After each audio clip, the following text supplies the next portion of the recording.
Bonjour, bonjour à toutes et à tous. C'est Smart Impact, l'émission de la RSE, la responsabilité sociale, sociétale et environnementale des entreprises. Voici le sommaire. Notre invité aujourd'hui, c'est Grégoire de Tilly, le président de La Ruche qui dit oui, un modèle de rémunération pour les agriculteurs. Notre débat portera sur les limites de la reforestation et du label bas carbone. Comment est-il défini? Est-ce forcément une bonne solution? Réponse tout à l'heure. Et puis, dans Smart Ideas, une start-up en pleine lumière. Vous découvrirez les maillots de bain de la marque Apnée avec sa présidente Laetitia Olivieri. Voilà, 3 thèmes, 30 minutes pour les développer. C'est Smart Impact et c'est tout de suite.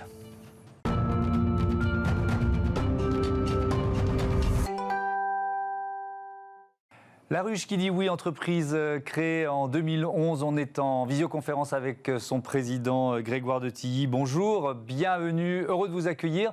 Vous l'avez créée avec quelle idée?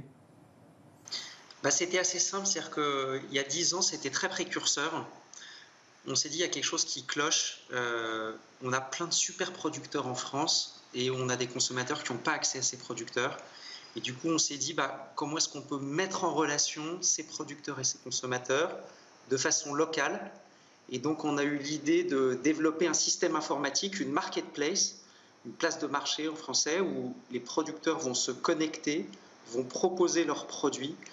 Les consommateurs vont pouvoir les acheter directement et tout ça de façon locale parce qu'on est une marketplace un peu particulière dans le sens où on a des points de distribution où les consommateurs et les producteurs vont se retrouver toutes les semaines. Ces points de distribution, on appelle ça des ruches. Ils sont animés par des responsables de ruches. Et c'est ce qui fait qu'aujourd'hui, on a à peu près 850 ruches en France. On travaille avec 5000 producteurs qui, toutes les semaines, vendent à peu près 200 000 clients actifs chaque mois. Des produits qui sont des produits locaux, des produits de saison et des produits, j'allais dire, bien sélectionnés avec de bons producteurs, en direct, sans intermédiaire. Alors, vous venez de donner les chiffres qu'on aurait pu illustrer puisqu'on a l'infographie qui correspond. Je ne vais pas les répéter, mais on va voir ces chiffres. Il y a aussi un service de livraison à domicile en Ile-de-France, c'est ça? Qu'est-ce qu'il a de particulier? On a fait un constat qui est très simple, c'est que notre système de ruche est un système qui a quand même des contraintes. C'est vraiment un système dans lequel il faut être engagé parce qu'on va commander en général une fois par semaine, 48 heures à l'avance. On va récupérer ces produits dans un créneau de 2 heures, dans un point fixe. Alors c'est aussi, j'allais dire, une approche qui est communautaire, c'est-à-dire que quand vous êtes dans une ruche, vous allez avoir un contact, bien sûr, avec le responsable de ruche qui anime la ruche, avec d'autres membres de la ruche et surtout avec des producteurs qui viennent directement à chacune des distributions. Donc ça, c'est vraiment un lien particulier qu'on veut garder. Simplement, on s'est aperçu aussi que c'était, en particulier dans des grandes villes, des contraintes pour certains membres, certains consommateurs. Et donc, c'est pour ça qu'on a mis en place un système de livraison à domicile qui s'appelle La Ruche à la maison. J'allais dire, c'est exactement le même principe que la ruche, c'est les mêmes produits, souvent des producteurs communs avec les ruches. Simplement, vous pouvez commander la veille, même le matin même jusqu'à 10 heures pour être livré dans l'après-midi des produits que vous avez commandés. Alors, vous venez d'ouvrir une première boutique dans les Hauts-de-Seine à Sceaux. Est-ce que c'est un changement de modèle pour vous? En fait, c'est le prolongement de ce qu'on a essayé de faire au départ. Vraiment, nous, ce qu'on a essayé de faire au départ, c'est, comme je le disais, donner accès au plus grand nombre à des producteurs de fruits et légumes essentiellement. On fait aussi de la viande, du pain, tout type de produits qu'on va trouver sur le marché, mais vraiment de façon locale. Donc la première étape, ça a été système de ruche. La deuxième étape, en particulier sur Paris, l'Île-de-France, c'était système de livraison à domicile. Et la troisième étape, parce qu'aujourd'hui encore, on a du mal à trouver des chiffres, mais j'allais dire entre 95 et 98% des achats alimentaires se font à la dernière minute dans des boutiques. Et donc c'est vrai que cette dernière étape, c'est d'ouvrir ces boutiques. La première est à Sceaux. On compte ouvrir à peu près 5 boutiques d'ici la fin de l'année en France. On est aussi en Europe, on ouvre des boutiques par exemple en Italie. C'est vraiment rendre accessible de façon encore plus simple, encore plus facile, même à la dernière minute, des produits que vous auriez pu trouver dans les ruches avec un principe, on pourra en reparler, de juste rémunération du producteur qui est vraiment essentiel pour nous. On va évidemment en parler parce que c'est la base, je le disais en titre, mais est-ce que le fait de grandir, j'imagine c'est un défi pour vous parce que tenir cette promesse, tenir ce modèle tout en grandissant, tout en faisant de la livraison à domicile, des boutiques, c'est compliqué. Oui, alors aujourd'hui, la très très grande partie de l'activité se fait encore sur les ruches. La partie livraison à domicile est vraiment encore toute petite. La partie boutique, comme on dit, on a tout juste ouvert une première boutique à Sceaux, on va en ouvrir 5 d'ici la fin de l'année. Donc on a une montée en puissance qui est, j'allais dire, très progressive. Donc c'est pour ça qu'on arrive, je pense, à bien gérer ça. Et l'autre point aussi qui est vraiment extrêmement important pour nous, c'est qu'on essaye de développer au maximum les synergies entre les différents canaux de distribution. C'est-à-dire que typiquement, les ruches qui sont les ruches à Paris, comme on a un service de livraison à domicile, on a pu proposer à l'ensemble des producteurs qui sont en Île-de-France, qui livrent les ruches, de bénéficier de notre offre de logistique. Parce que quand vous êtes producteur aujourd'hui, avec les embouteillages qu'il y a à Paris, que vous allez passer des heures dans les embouteillages le soir pour livrer des ruches, les producteurs, par exemple, étaient bien contents qu'on puisse leur dire on vient vous chercher vos produits, on les livre directement dans les ruches pour vous faciliter les choses. Et donc, c'est pour ça qu'on essaye systématiquement de faire en sorte que l'ensemble des canaux de distribution, que ce soit les ruches, la livraison à domicile et les boutiques, puissent faire jouer les synergies à la fois pour les producteurs, pour les responsables de ruches et bien sûr pour les clients. Je vous confirme qu'avec le déconfinement et la pluie, les embouteillages sont revenus aussi secs à Paris. La tradition est de retour. Alors justement, je redeviens sérieux sur ce système de rémunération, Grégoire de Tilly. Vous dites manger mieux, manger juste, c'est l'une des maximes de La Ruche qui dit oui. Manger juste, comment ça fonctionne pour bien rémunérer les agriculteurs? Qui fixe le prix? Alors, nous, c'est vraiment très simple. Il y a deux principes. Le premier principe, c'est que c'est le producteur qui fixe le prix. Et ça, c'est vraiment quelque chose qui est essentiel. On est aussi une boîte de tech et, j'allais dire, pour que le système fonctionne, il faut que le prix soit juste, que ça soit le bon prix pour le producteur. Il faut aussi que ce prix soit pas trop déconnecté de la réalité, que ça soit à la baisse ou à la hausse. Donc c'est pour ça qu'on donne des indications aux producteurs sur la base des analyses de prix régionaux qui sont pratiquées sur des catégories de produits au sein des ruches. Là encore, pour s'assurer que pour le producteur, ça soit dans les clous, parce que si le produit est trop cher, les clients ne viendront pas. Si le produit n'est pas assez cher, le producteur s'y retrouvera pas. Donc on essaye de guider le producteur, mais in fine, c'est toujours lui qui fixe son prix. Et ensuite, le deuxième pilier, c'est sur le partage de la marge. Là, on est vraiment extrêmement transparent là-dessus, c'est-à-dire que 80% de la marge va au producteur. Nous, en tant que structure centrale, on prend 11,65% de commission. Le responsable de ruche prend 8,35% de commission. Et c'est ce qui fait que le producteur, j'allais dire, s'y retrouve.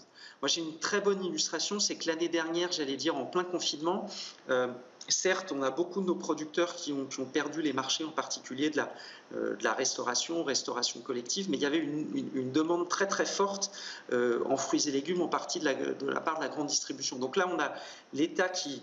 Enfin, moi, ça montre encore les excès qu'il peut y avoir en termes d'approvisionnement de la GMS, qui a dit ça serait bien que vous, supermarchés, hypermarchés, puissiez vous approvisionner en France, comme si on découvrait ça à ce moment-là.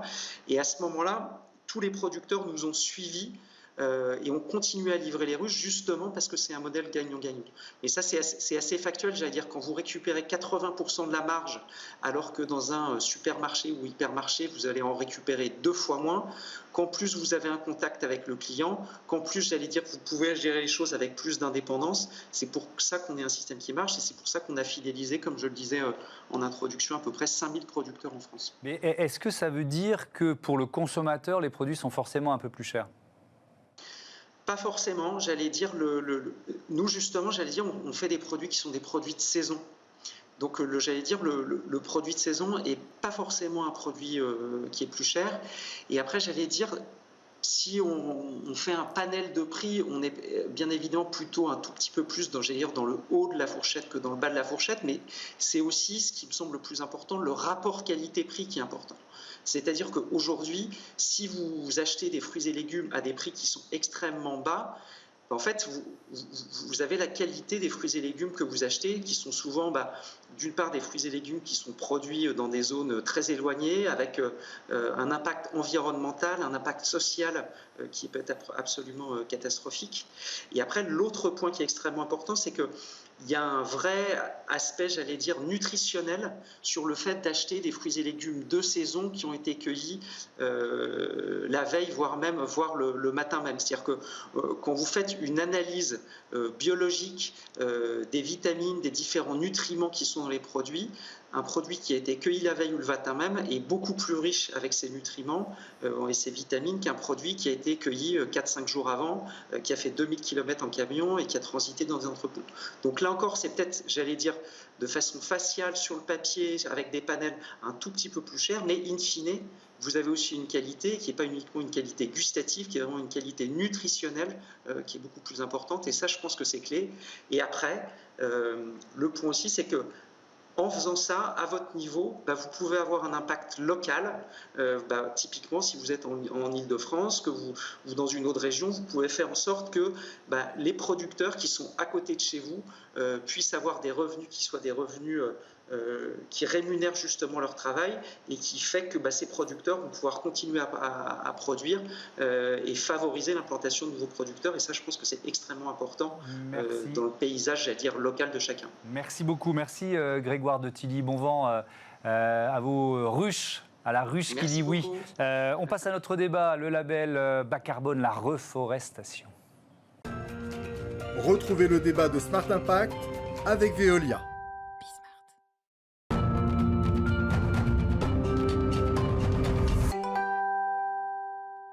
On ouvre le débat de Smart Impact consacré au label bas carbone et aux limites de la reforestation. Pour en parler en visioconférence avec nous, Alain Carsanti, économiste et chercheur au CIRAD, département environnement et société. Bonjour, est-ce que vous m'entendez bien ?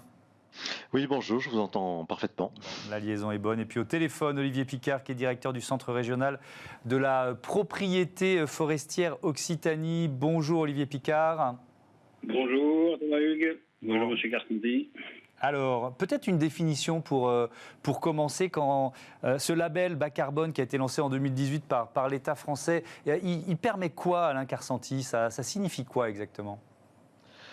Alors, c'est une manière finalement de flécher les flux financiers d'investissement, l'investissement pour les entreprises qui veulent faire de la compensation volontaire de leurs émissions. De leurs émissions résiduelles, c'est bien précisé, c'est-à-dire qu'il est supposé que d'abord ces entreprises réduisent leurs émissions et s'il y a des émissions qu'elles ne peuvent pas éviter, qu'elles ne peuvent pas réduire, qu'elles puissent les compenser. Ce qu'il faut tout de suite dire, c'est que ce label, contrairement à ce qui existe déjà depuis le début des années 2000, ce n'est pas un mécanisme, ça ne fait pas partie des systèmes de droit à polluer, des systèmes d'échange. Ce sont les réductions d'émissions qui vont être labellisées, ne sont pas transférables, ne sont pas échangeables sur un marché du carbone ou sur des marchés du carbone. Donc il s'agit au fond de dire, on prend acte du fait qu'il y a des entreprises qui veulent faire de la compensation volontaire de leurs émissions. Et à partir de là, on décide de les orienter vers leur faciliter le travail en leur indiquant effectivement des investissements qui vont leur permettre en tout cas de compenser une partie de leurs émissions. Alors on pourra discuter du fait de savoir si ce terme de compensation est vraiment adapté. Je pense que c'est une des grandes faiblesses de ce label. Oui. Et puis, vous l'avez dit, la difficulté tient dans ces mots émissions résiduelles. C'est-à-dire que la question, c'est est-ce qu'il n'y a pas des entreprises qui mettent la charrue avant les bœufs ? C'est-à-dire qui commencent par choisir la reforestation pour présenter un bilan amélioré sans s'attaquer aux émissions principales. Est-ce que ce n'est pas là, Alain Carsanti, la principale faiblesse finalement de l'utilisation du label bas carbone ? Oui, non, mais il est certain que ce label va être utilisé par un certain nombre d'acteurs pour faire du greenwashing et pour se dispenser de réfléchir et de travailler à la réduction et à l'évitement de leurs émissions. C'est tout à fait clair. Maintenant, si vous voulez, c'est un de ses défauts, c'est vrai. Le label ne peut pas tout, c'est-à-dire que le label a forcément un champ d'investigation relativement limité. Il s'agit de regarder ça. Ça ne peut pas être un audit l'audit de l'ensemble de l'entreprise, effectivement, pour savoir si l'entreprise, dans toute son activité éventuellement internationale, véritablement réduit, évite. Bon, il s'agit bien véritablement de quelque chose d'assez limité. Je dirais que c'est un problème, mais en même temps, c'est beaucoup moins grave que sur le marché du carbone international, où là, il y a des permis d'émission qui sont des permis à polluer, qui permet effectivement, dans le cas que vous évoquez, c'est tout à fait juste, en tout cas, d'avoir des crédits carbone qui sont parfois ce que j'appelle des fois de la fausse monnaie climatique, et qui vont servir surtout à un certain nombre d'entreprises, et voire de pays, de dépasser les niveaux réglementaires, en tout cas les niveaux négociés d'émissions. Donc là, on n'est pas, avec ce label bas carbone, dans un système de droit à polluer, c'est-à-dire que d'une certaine manière, les approximations et les défauts sont, à mon sens, un peu moins graves que ce qu'ils sont dans d'autres secteurs.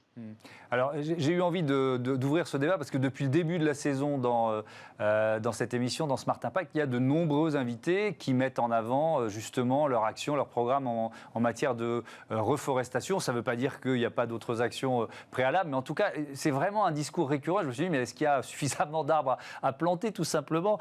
Olivier Picard, est-ce qu'on sait justement, peut-être dans votre région en Occitanie, combien d'arbres ont été plantés depuis 2018 avec ce système, avec ce label bas carbone?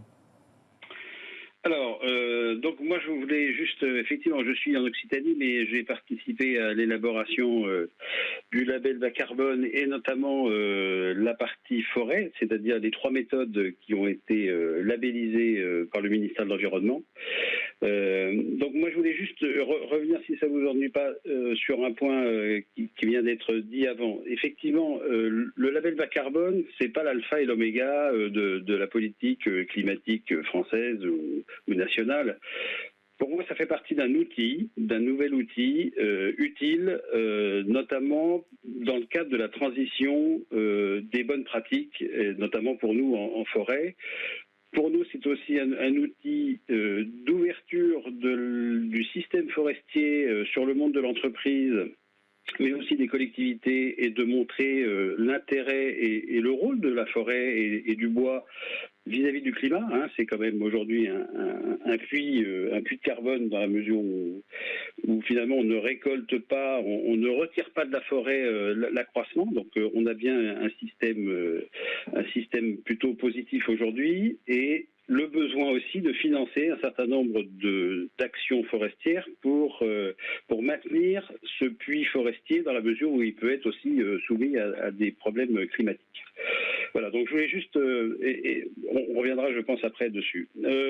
Alors, je peux dire qu'aujourd'hui, au niveau national, on est sur à peu près une centaine de projets qui ont été déposés, ce qui représente à peu près 150 000 tonnes de CO2 sur 30 ans qui viennent d'être labellisés.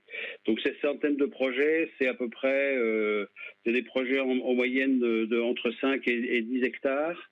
Donc vous plantez 1000 arbres à l'hectare, donc ça fait à peu près quelques petits millions d'arbres qui ont été plantés au niveau national. Voilà. Et ils sont relativement bien répartis sur tout le domaine national. Ouais.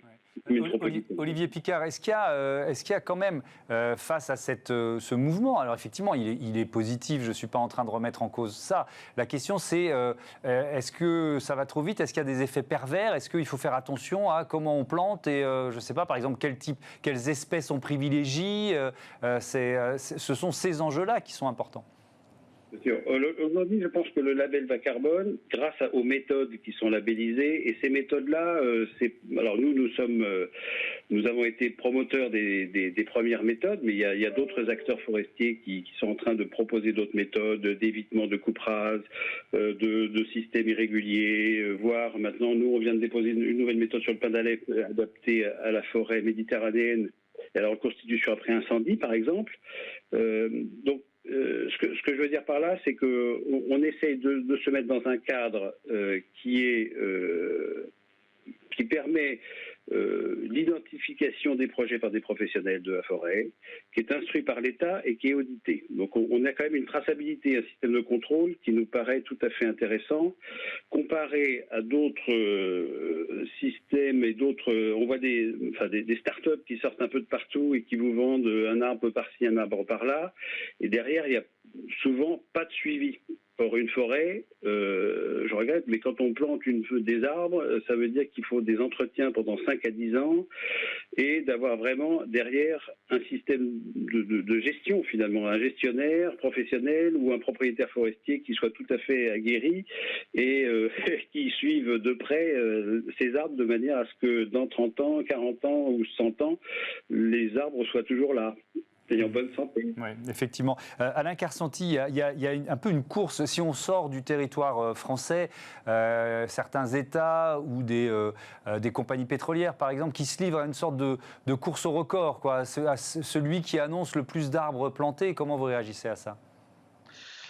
Oui, alors là, on est devant une sorte d'effet pervers, qui est très, très, très lié à la communication. Bon, disons que globalement, là, on rentre dans le domaine véritablement de la fabrication de crédits carbone qui sont des actifs financiers transférables sur des marchés carbone, qui servent effectivement dans le cadre d'engagement volontaire des entreprises.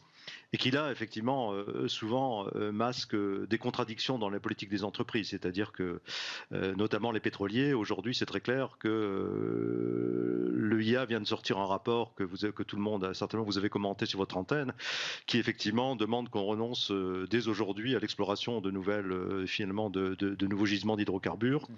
Et c'est bien pour ne pas renoncer à ces explorations qu'aujourd'hui, un certain nombre de grandes compagnies, finalement, se lancent dans des plantations d'arbres à grande échelle, qui en plus risquent d'avoir des effets pervers puisque, premièrement, ça ne peut pas compenser les émissions. Les seules émissions neutres, ce sont celles effectivement qu'on n'émettra pas.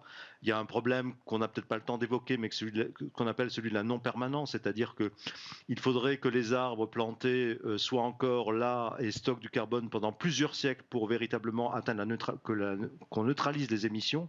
En fait, c'est une garantie qu'on ne peut jamais offrir, donc c'est un problème absolument récurrent et qui donc de toute façon est absolument qu'on ne peut pas résoudre dans le cadre avec les forêts ou avec effectivement l'agriculture. Et l'autre problème, c'est que la plupart du temps, comme ces entreprises veulent faire de la compensation rapide, puisqu'elles émettent tout de suite et il faut ensuite démontrer qu'on va compenser ces émissions, elles choisissent effectivement des arbres à croissance rapide qui peuvent avoir des effets en termes de biodiversité ou en termes d'impact sur les sols ou les nappes phréatiques, effectivement, qui peuvent être très mauvais et très négatifs. Donc il n'y a pas de réflexion la plus systémique, il n'y a pas de réflexion très souvent sur ce qu'il faudrait faire pour aider les pays et les populations du Sud pour planter des arbres et avoir des pratiques agricoles qui véritablement correspondent à leurs besoins et qui en même temps remplissent un certain nombre de fonctions et de services écosystémiques. Parce que le problème, c'est que jouer tout sur le carbone, c'est aussi très souvent risquer de rentrer en conflit entre plusieurs services écosystémiques, la séquestration du carbone, la biodiversité, éventuellement la disponibilité de l'eau et les besoins des populations. Et ça, c'est effectivement un des problèmes aussi auxquels le label bas carbone n'échappe pas complètement, puisqu'il n'a pas cette espèce de pensée systémique sur comment investir intelligemment et ne pas chercher forcément à maximiser le carbone, mais essayer au fond de regarder plusieurs aspects. Merci beaucoup, merci Alain Carsanti, merci Olivier Picard pour ce débat qui était passionnant. On passe à Smart Ideas, tous à la plage. Smart Ideas avec BNP Paribas. Découvrez des entreprises à impact positif.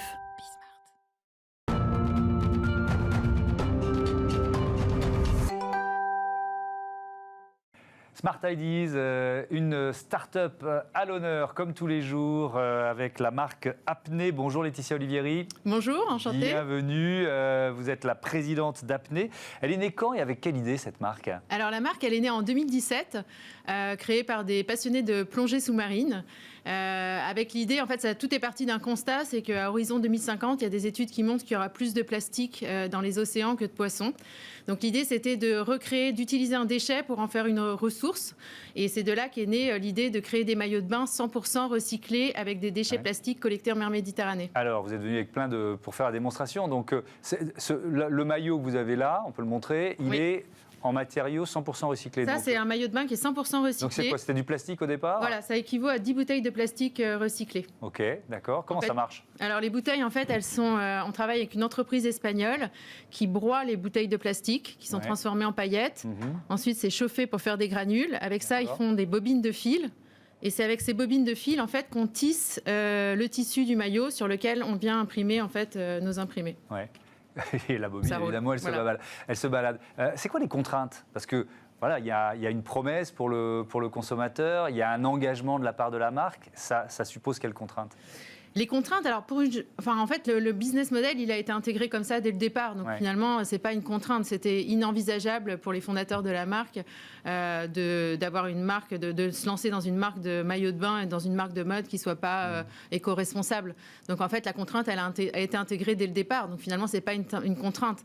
Alors la contrainte, c'est le coût. Ça coûte plus cher, c'est plus compliqué de fabriquer des maillots recyclés.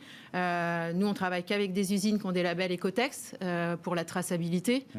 S'assurer qu'ils travaillent dans des conditions environnementales et aussi éthiques qui correspondent à nos valeurs. Et puis, au-delà des maillots recyclés, c'est tout un circuit, c'est-à-dire production circuit court. On dessine en France, on fabrique au Portugal, la traçabilité avec les labels, le fait aussi d'avoir des productions raisonnées, de ne pas se surstocker. Le fait d'avoir des produits durables qui ont des designs intemporels, qui donc vont durer dans le temps aussi, des produits de qualité. Ouais. Dans la gamme, il y a aussi des pantalons, des chemises, oui, des alors t-shirts. Ça c'est nouveau en fait. On a lancé cette année la gamme Beachwear avec des t-shirts en coton biologique certifié GOTS, qui est un des labels les plus exigeants en matière d'éco-responsabilité, des chemises en lin. On a des chouettes projets aussi. Ça, c'est de l'upcycling. En fait, alors, on a quoi, recréé. C'est avec une autre marque de mode qui s'appelle la Draft, c'est ça? Voilà, c'est avec un collectif qui s'appelle La Draft, qui fait pas mal d'upcycling. Et en fait, on a décidé de recycler, d'upcycler nos maillots défectueux pour en faire des bobs. Donc ça, c'était un maillot, mais qui avait quelque chose qui n'allait pas. Ça, c'était un maillot d'une très vieille collection qu'on ne pouvait plus vendre parce que le design avait évolué, qui était dans notre usine. Et l'idée, c'était de ne pas jeter en fait ce maillot et d'en faire des bobs. Donc c'est assez sympa parce que pour le coup, c'est un bob qui est entièrement réversible, qui a été fabriqué en France avec des chinos pareils recyclés, des maillots de bain recyclés. Et c'est un projet qui est sympa et qui correspond aussi à nos valeurs et à ce qu'on a envie de faire pour aller plus loin en fait. Alors on se pose chaque jour la question. Pour terminer, il reste moins d'une minute. C'est quoi les projets d'Apnée? Les projets, l'upcycling, j'ai vraiment envie qu'on avance là-dessus parce que on a envie de... on n'a pas envie de jeter, on n'a pas envie de gâcher. Donc, on a lancé des backgammon aussi. On utilise des chutes de tissu pour faire les pochons des backgammon. On est sans cesse en pleine réflexion, en fait. Et puis là, on est en pleine levée de fonds pour accélérer le développement de la marque, notamment à l'international. On fait déjà 30% de nos ventes à l'international. Donc, on aimerait développer l'e-shop, pouvoir développer ces projets d'upcycling qui nous tiennent à cœur et puis se développer aussi à l'international.